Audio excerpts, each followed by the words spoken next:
రాజధాని అమరావతిలో అతి తక్కువ ధరలకు plots. Tricity gated community venture KPP developers. Podium లేకపోతే కొంచెం మాట్లాడడం కష్టం నాకు. అంటే ఎలా ఉందంటే నగ్నంగా ఉన్నట్టు ఉంది పోడియం లేకపోతే.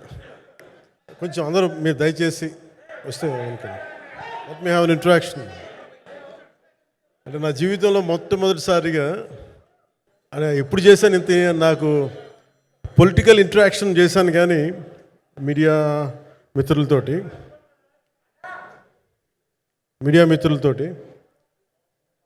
సినిమా పరంగా నేను ఎప్పుడు ఆలోచించలేదు, ఎప్పుడు నాకు చేయలేదు.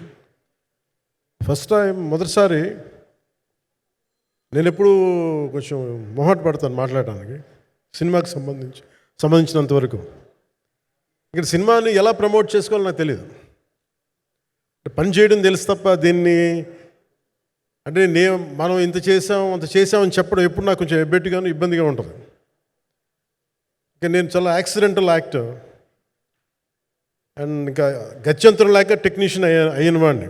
నాకు నచ్చే సన్నివేశాలు, నచ్చే సినిమాలు చేసుకోవడానికి ఆ పరిస్థితుల్లో ఇది నా మొదటి ఇంటరాక్షన్. ఇది అంటే ఇదంతా చేయడానికి, మీడియా మాట్లాడడానికి ఇదేదో నాకు పొగరు అహంకారం ఏం కాదు. సినిమా గురించి నాకు చెప్పుకోవడం ఎబ్బెట్టుకోవడం, ఏం మాట్లాడాలో తెలియక చెప్తే ఎక్కువ అయిపోద్దా, చెప్తే తక్కువ అయిపోద్దా అని. కానీ ఈ పర్టికులర్ ప్రెస్ మీట్ ఎందుకు పెట్టానంటే రత్నం గారి కోసం పెట్టాను. అంటే సినిమా బతకాలి అంటే ఈవినింగ్ ఆడియో ఫంక్షన్ పెట్టుకొని మళ్ళీ ప్రెస్ మీట్ దేనికంటే మళ్ళీ నాకు మీతో ఇంటరాక్ట్ అయ్యే అవసరం ఫంక్షన్ తర్వాత ఉండకపోవచ్చేమో అని చెప్పేసి అదొకటి మేజర్ ఒక ఇది కన్సర్న్. అదొకటి అంటే రత్నం గారు అంటే ఈవినింగ్ చెప్దాం అనుకున్నా, బట్ స్టిల్ ఇప్పుడే చెప్పేస్తున్నాను ఈ మాట. త్రివిక్రమ్ గారు రాసిన ఒక డైలాగు అజ్ఞాతవాసిలో, ఒక చిన్నపాటి సౌకర్యం కోసం, ఇక్కడ మీరు కూర్చున్న ఒక చిన్నపాటి కుర్చీ కోసం ఒక యుద్ధమే చేయాల్సి వస్తుంది. అలాంటిది ఒక సినిమాని చేయడం అంటే ఎన్నిసార్లు మినీ యుద్ధాలు చేయాలి, ఆర్థికంగా కావచ్చు, క్రియేటివ్గా కావచ్చు, వీటన్నిటికీ సంబంధించి. అలాంటిది నేను ఎప్పుడు కూడా సినిమాల్లోకి రాకముందు రత్నం గారు లాంటి వ్యక్తి నా ప్రొడ్యూసర్ అయితే బాగుండు అనుకున్నాను. భారతదేశానికి పాన్ ఇండియా సినిమాని, ముఖ్యంగా రీజనల్ సినిమాని జాతీయ స్థాయిలో తీసుకెళ్ళిన వ్యక్తి ఆయన. తమిళ సినిమాని చాలా ఛాలెంజింగ్ తెలుగులో డబ్ చేసి దాన్ని స్ట్రైట్ సినిమాలతో సమానంగా ఆడేంత సత్తా చూపించిన వ్యక్తి. Film industry creative ability, creative potentiality పెంచిన వ్యక్తి. ఈ సినిమా చాలా ఒడిదుడుకులు ఎదుర్కొంది, 2 కరోనా పరిస్థితులు ఎదుర్కొంది. అన్నిటికీ మధ్యలో సినిమా మన క్రియేటివ్గా కొంత ఇబ్బంది ఎదుర్కొంది. అల్టిమేట్ ఆబ్జెక్టివ్ సినిమా బాగా రావాలని, నేను ఎప్పుడేం చేసినా సినిమా బాగా రావాలి అనుకుంటాను. ఈ సినిమాకి ప్రత్యేకించి ఆయన తపన చూసి నేను ముఖ్యంగా పాలిటిక్స్కి వెళ్ళిపోయిన తర్వాత డైరెక్షన్ అని వీటికి దూరమై క్రియేటివ్ పార్టీకి దూరం అయిపోయిన తర్వాత, పాలిటిక్స్ నా ప్రైమరీ ఫోకస్ అయిపోయిన తర్వాత మళ్ళీ దృష్టి పెట్టి సినిమా కావాలి, మీరు చెయ్యాలని చెప్పి నా దగ్గరికి వచ్చి కోరుకున్నప్పుడు నేను ఎంత బెస్ట్ ఇవ్వగలను సినిమాకి అంత ఇచ్చాను. నేను అంటే నా బెస్ట్ ఇచ్చాను. అంటే నేను అంటే అన్నిటికంటే కూడా నేను ఇవ్వలేనిది టైం ఇవ్వలేను నేను. కానీ అలాంటి పరిస్థితుల్లో ఒక క్లైమాక్స్కి దాదాపు 57 రోజులు షూట్ చేయాల్సి వచ్చింది. మండు టెండ బాగా, ఇట్స్ కైండ్ ఆఫ్ ఒక మిడ్ మే అంటే చాలా పిచ్చి ఎండ అన్నమాట. అలాంటి ఎండల్లో చాలా కాలం తర్వాత నాకు మార్షల్ ఆర్ట్స్, నేను ఎప్పుడో నేర్చుకున్న మార్షల్ ఆర్ట్స్, ఒక ఎస్క్రీమా కానీ, ఊషు కానీ, నేను నేర్చుకున్న సెల్ఫ్ డిఫెన్స్ టెక్నిక్స్ కానీ, యుఎస్లో నేను ఒక వర్క్షాప్ చేసిన జీత్ కండో ఇవి కానీ, ఇవన్నీ ఈ సినిమాకి నాకు పనికి వచ్చినాయి. నాకు వీళ్ళతో డిఫరెంట్ కొరియోగ్రాఫర్స్తో కూర్చొని ప్రత్యేకించి క్లైమాక్స్ పార్ట్ ఇది అందరికీ ఇన్స్పైర్ చేసింది. అంటే మన స్థూలంగా చెప్పాలి అంటే, ఒక క్లుప్తంగా చెప్పాలి అంటే, ఈ సినిమాకి ఇదే ఆయువు పట్టింది.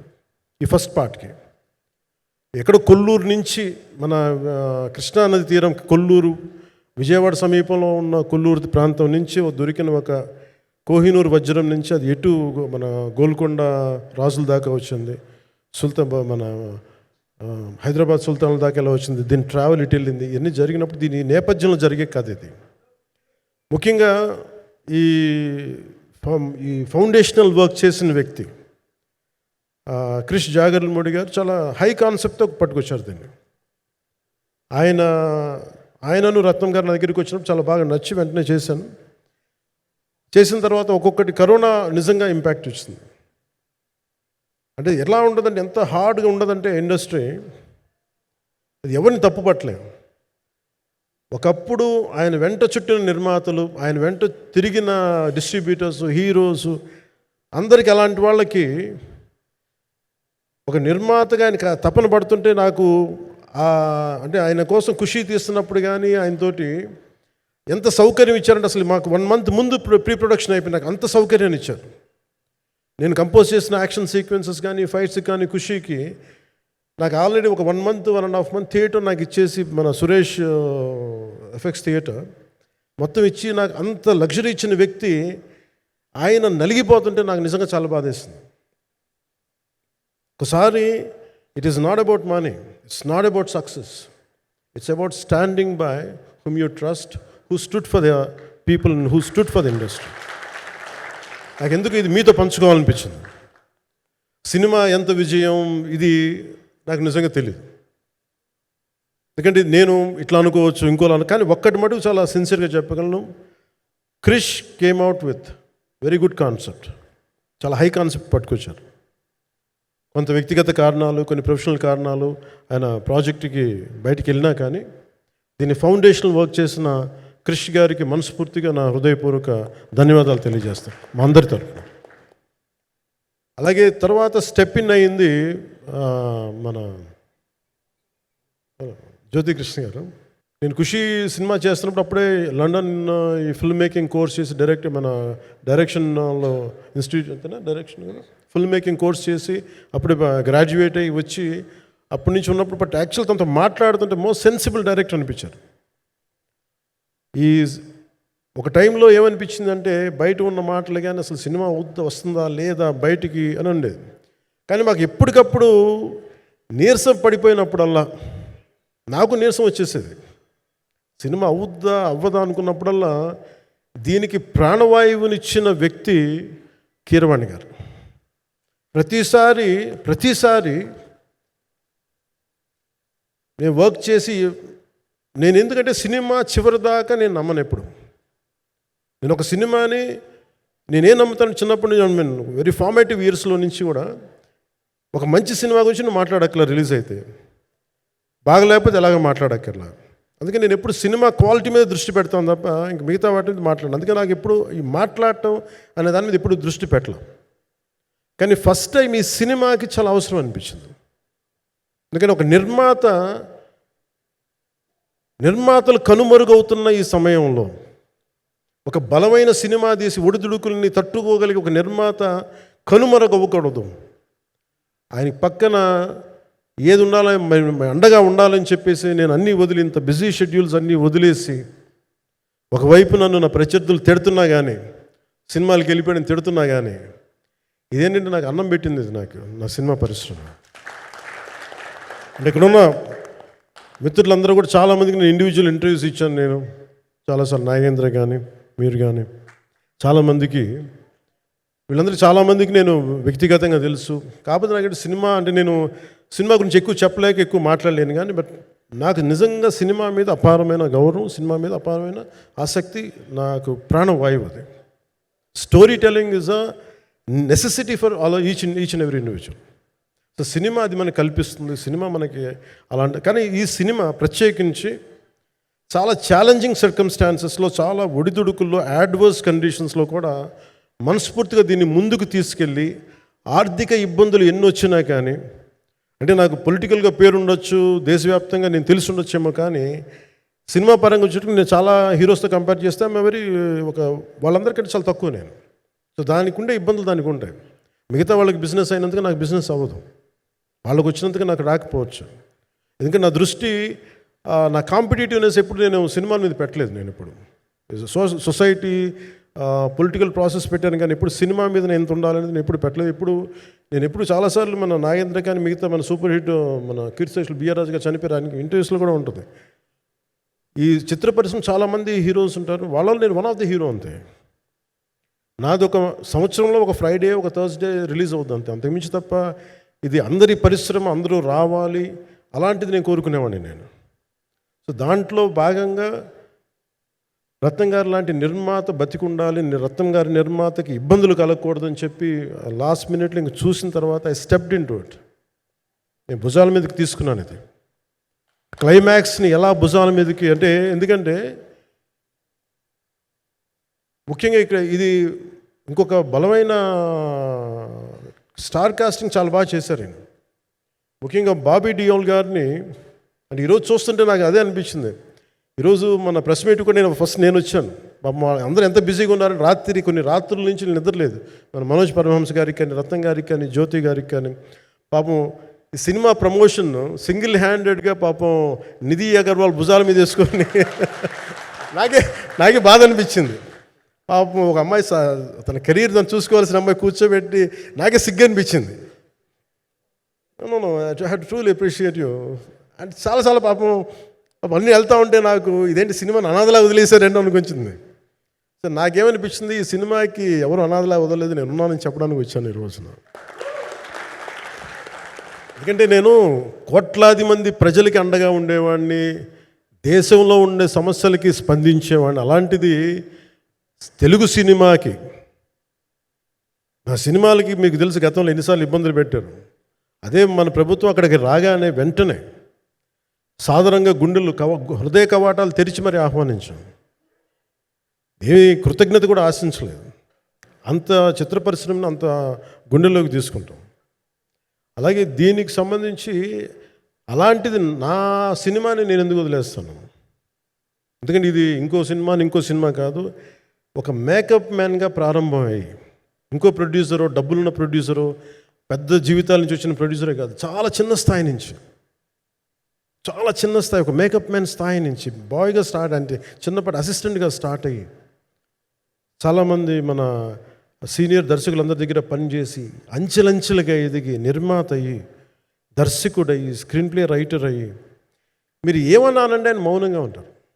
ఎవరు ఎన్ని ఇబ్బందులు పెట్టినా మౌనంగా ఉంటారు. ఆయన మౌనం ఒకసారి నాకు విపరీత అసహనానికి గురి చేసేస్తుంది.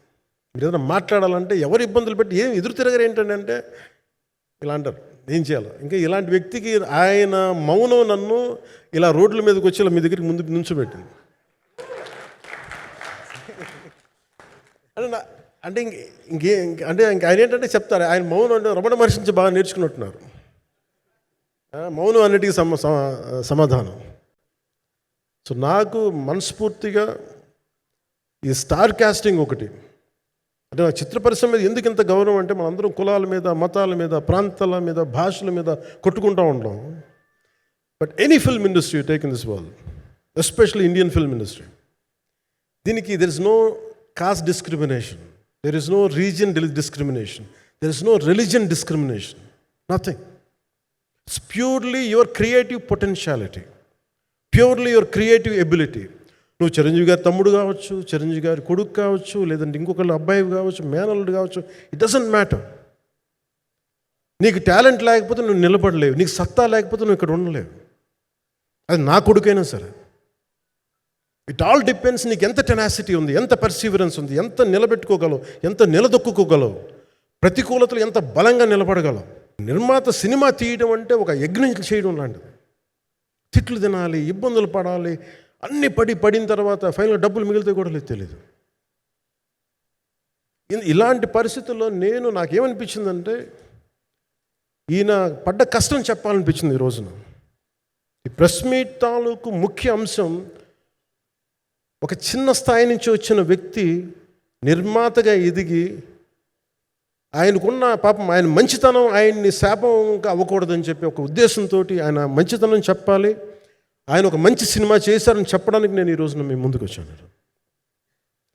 ఎందుకంటే నేనేం నమ్ముతానంటే సినిమా బాగుంటే ఎలాగో చూస్తారు, దీని గురించి చెప్పక్కర్లేదు. సినిమా బాగాలేకపోతే ఎలాగో చూడరు.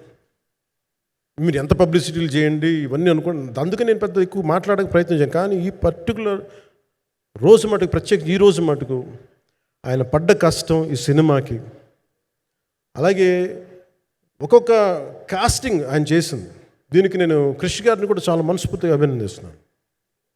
ఎందుకంటే ఆయన కూర్చున్నప్పుడు ఎంతమందిని పెట్టాం, ఒక ఔరంగజేబ్గా మిగతా నటులు ఒకళ్ళిద్దరు యాక్టర్స్ని పెట్టి కూడా ఒకళ్ళ చేత యాక్ట్ చేయించాం ఒకళ్ళ చేత.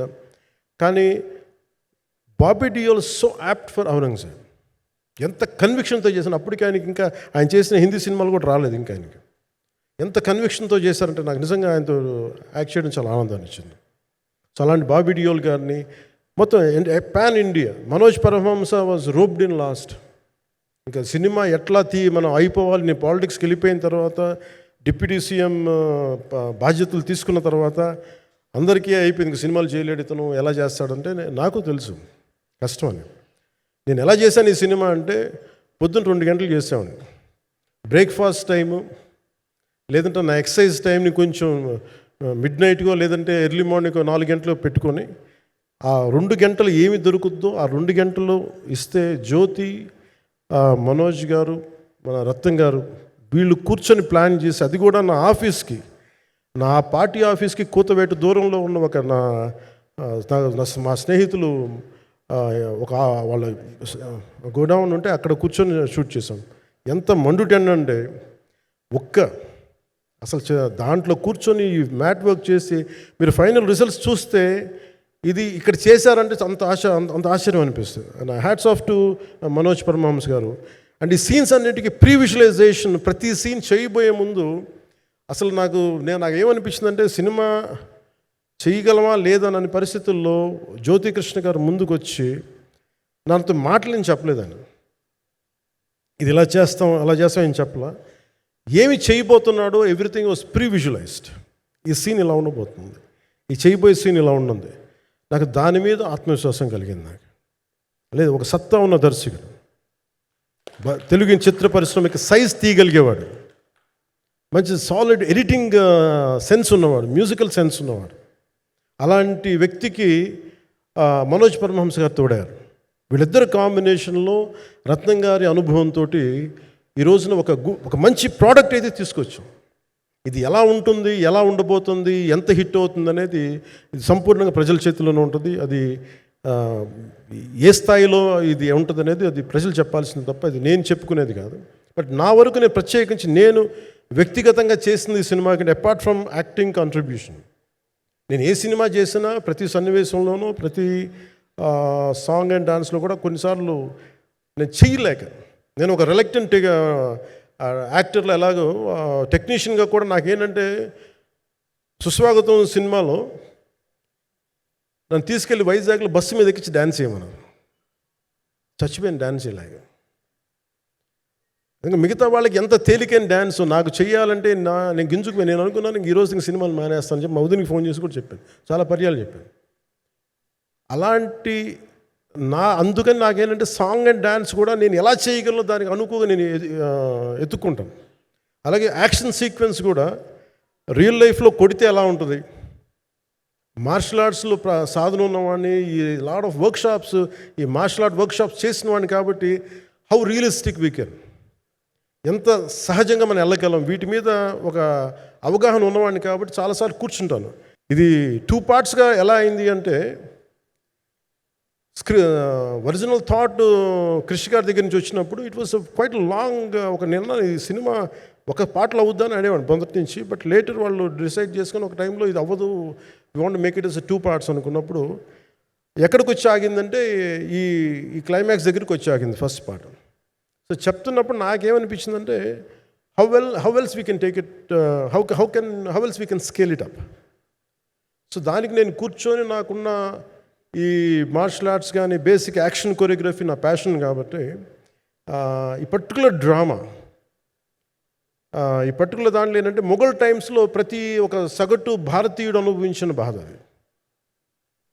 ఒక యావరేజ్ సగటు భారతీయుడు మొఘల్ కాలంలో అనుభవించిన ఒక ఒక ఒక సిచ్యువేషన్. ఆ సిచ్యువేషన్ హీరోకి సంబంధం ఉండదు, కానీ how he gets entangled, how he gets involved in it, that is the outcome, that's that has been captured. So దీన్ని ఒక 57 days మేము చేయగలిగామంటే, ఆ రోజు నాకు కనుక మన జ్యోతి గారు ఉండుంటే పక్కన, maybe out done it in at least ఒక 50% ఆఫ్ ఇట్. ఎందుకంటే నేను చెప్పింది అలా చేయగలరు, ఇవన్నీ కూర్చోబెట్టి వీ డిడ్ అవర్ బెస్ట్. అంటే నేనేమనుకున్నానంటే క్లైమాక్స్ చేసేటప్పుడు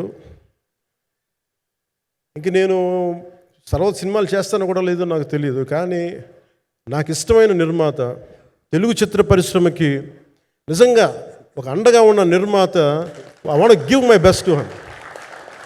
నేను అందుకని ఆంధ్రప్రదేశ్ ప్రభుత్వానికి కూడా మన ముఖ్యమంత్రి గారికి కూడా తెలియజేశాను, ఈయన్ని ఫిల్మ్ డెవలప్మెంట్ కార్పొరేషన్కి చైర్మన్ నేను ప్రతిపాదించాను. అంటే నాకేంటంటే I don't want it to be a political, ఆయన నా నిర్మాతని కాదు, ఈయన అందరు హీరోలతో తీశారు, ఈయన పాన్ ఇండియాలో ప్రతి ఒక్కరు తెలిసి ఈయనంటే. ఇలాంటి వ్యక్తి ఉంటే మన తెలుగు చిత్ర పరిశ్రమకి బాగుంటుంది. అలాగే ప్రత్యేకించి తెలుగు చిత్ర పరిశ్రమ అనేది నాకు ఈ టాలీవుడ్ అనే పదాలు నాకు వాడటం నాకు ఇష్టం ఉండదు. Bollywood, Tollywood, Kollywood, Mollywood, why should we ape Hollywood? We have a greater story narrative ability మన దగ్గర ఉంది. We have a greater storytelling ability. We don't have to ape Hollywood. We take the best practices of Hollywood, but not necessarily the name of Hollywood. వాళ్ళకున్న professionalism మనం నేర్చుకోవాలి, వాళ్ళకున్న commitment నేర్చుకోవాలి, వాళ్ళకున్న production designing ability మనం తీసుకురాగలగాలి.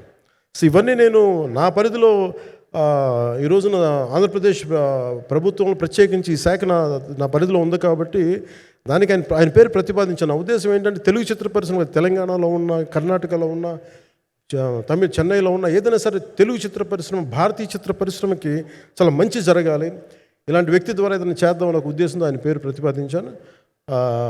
భవిష్యత్తులో అవుతారని మనస్ఫూర్తిగా నేను ఆశిస్తున్నాను. అందుకని అన్నీ నా చేతిలో ఉండవు కదా, అందుకని చెప్తాను. ఇఫ్ అండ్ బట్ చెప్పాలి కదా. సో ప్రత్యేకించి మీ అందరికీ నా హృదయపూర్వక ధన్యవాదాలు తెలుపుకుంటూ నెక్స్ట్ 2-3 daysలో I'll try to give as many interviews as I can. Nidhi I'm grateful to you. పాప చాలా తపన పడి ఉంటారు. ఈరోజు ఎలా ఉంది అంటే నాకు ఎలా అనిపించిందని, ఇందాక నేను వస్తున్నప్పుడు ఎవరు లేరు, వీళ్ళు కూడా ఎవరు లేరు. నేను వచ్చి చాలాసేపు కారులో కూర్చున్నాను, ఎందుకంటే మళ్ళీ మీరు తిట్టకూడదు, లేట్ వచ్చాడు, నీకు డిప్యూటీ సీఎం అయితే పొగలు వచ్చేస్తాను మీరు అనుకో అంటారండి. నాకు అట్లా అనిపించలేదు. నాకు ఫస్ట్ టైం ఎందుకు మీడియా నాకు ఎందుకు అలవాటు పోయిందంటే, నేను వచ్చిన కొత్తల్లో ఈ జ్యోతి చిత్ర సితారా పేపర్స్ ఉన్నాయి, ఎవరో ఫొటోస్ వేయమంటే దిస్ గా ఈజ్ నాట్ సేలబుల్, ఇంకా అవసరం లేదు అంటే నా ఫోటోలు వేసేవాళ్ళు కాదు. సో నాకేమనిపించింది సార్, ఇంక నేను ఈయన కాడికి నేను ఏమి అంటున్నాను నాకు తెలియదు అని చెప్పేసి మా నిర్మాతలు కూడా ఉండేవాళ్ళు కాదు. సో నాకు పబ్లిసిటీ లేకుండా సినిమాలు రిలీజ్ అవ్వడం అలవాటు అయిపోయింది నాకు. సో అదే ప్రాక్టీస్ అయిపోయింది నాకు అంతే. మళ్ళీ కూర్చోబెట్టి మీరు ఏం మాట్లాడతారు, మళ్ళీ అది ఇటు తిరిగి వస్తుందని చెప్పేసి మిగతా అంత నాట్ టాకెటివ్. మీరు సినిమా పొలిటికల్ ప్రాసెస్కి వచ్చేటప్పుడు నేను ఏదైనా మాట్లాడగలను, కానీ సినిమా వచ్చేటప్పటికి చాలా చాలా ఒత్తిడి తీసుకోవాల్సి వస్తుంది. అంటే ఎంత కథ చెప్పాలి, ఎంత కథ చెప్పకూడదు, ఈ మాట అద్భుతంగా ఉందంటే ఏం అద్భుతంగా ఉందని మళ్ళీ తిడతారు, తర్వాత 100 ఆలోచనలతోటి స్లో డౌన్ అయిపోతాను. బట్ కానీ నాకు మనస్ఫూర్తిగా ఈ సినిమా ఐ హోప్ వచ్చిన ప్రతి ప్రేక్షకులందరికీ కూడా ఒక మంచి అనుభూతిని ఇస్తుంది. నేను మనస్ఫూర్తిగా నమ్ముతున్నాను. ఖచ్చితంగా అలాంటి అనుభూతిని ఇస్తుంది. మీరు థియేటర్లోంచి బయటికి వెళ్ళేటప్పుడు మటుకు విల్ గో విత్ ఒక ఎనర్జెటిక్ ఫీల్తో వెళ్తాయి. అంతవరకు అయితే చెప్పగలను నేను. ఎందుకంటే నేనే నమ్ముతాను, సినిమాకి వెళ్ళేటప్పుడు సినిమా ఒక స్టోరీ చెప్పినప్పుడు నా జీవితంలో చిన్నపాటి ప్రభావం చూపించాలి. అలాంటి ప్రభావం, అలాంటి ఎనర్జీ ఇచ్చే సినిమా అవుతుందని మనస్ఫూర్తిగా నేను ఆశిస్తూ మీ అందరికీ ప్రత్యేకించి మీ అందరికీ పేరు పేరున ధన్యవాదాలు తెలియజేస్తాను. ఇంకా మాట్లాడాలని ఉంది కానీ సాయంత్రం ఈవెంట్ ఉంది కాబట్టి. సో ఇంకొక మారు నేను చెప్తాను ఎందుకు ఈ పర్టికులర్ ప్రెస్ మీట్ అంటే, I want to tell you I'm grateful to each one of you. I'm grateful to you. Thank you for standing by us. Thank you very much. Suman టీవీలో మీ పర్సనల్ అండ్ బిజినెస్ ప్రమోషన్స్ కోసం కింది నెంబర్కి contact చేయండి.